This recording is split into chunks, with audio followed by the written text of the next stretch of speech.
Hello viewers, আপনার যদি বুক ধড়ফড় করে, হঠাৎ করে বুক ধড়ফড় করে, তাহলে আপনি কি করবেন? হঠাৎ করে যদি বুক ধড়ফড় করে, অবশ্যই আপনি বসবেন।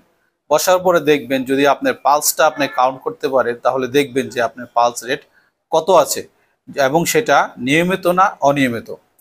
এবং আপনার যদি সুযোগ থাকে, তাহলে আপনার সাথে সাথে একটা প্রোপানল ট্যাবলেট অথবা একটা ডায়াজিপাম ট্যাবলেট খেয়ে আপনি রেস্ট নেবেন এবং এরপরে আপনি চিকিৎসকের কাছে যাবেন যে কেন আপনার বুক ধড়ফড় হলো।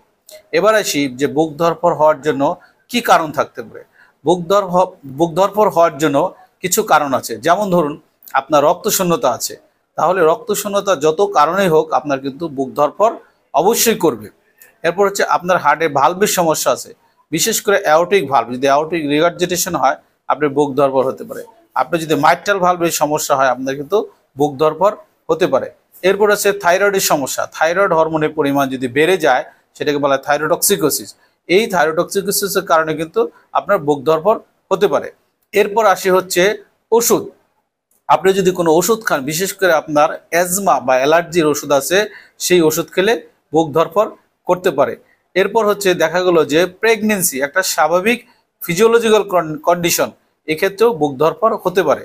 তাহলে বুক ধড়ফড় যে কারণগুলির জন্য হয় সেই কারণগুলি ধরে আরেকটা ইম্পর্টেন্ট কারণ হচ্ছে হার্টের রিদম ডিস্টারবেন্স, অর্থাৎ হার্টের যে পাথওয়ে আছে সেই পাথওয়ে দিয়ে যদি চলাচল ঠিকমতো না হয় তাহলে দেখা যায় হঠাৎ করে বুক ধড়ফড় শুরু হয়। তাহলে আমাদেরকে দেখতে হবে যে কোন কারণে বুক ধড়ফড় হলো এবং সেই কারণটা নির্ণয় করে আমাদের চিকিৎসা করতে হবে, তখনই রোগী ভালো থাকবে। সো ধন্যবাদ সবাইকে।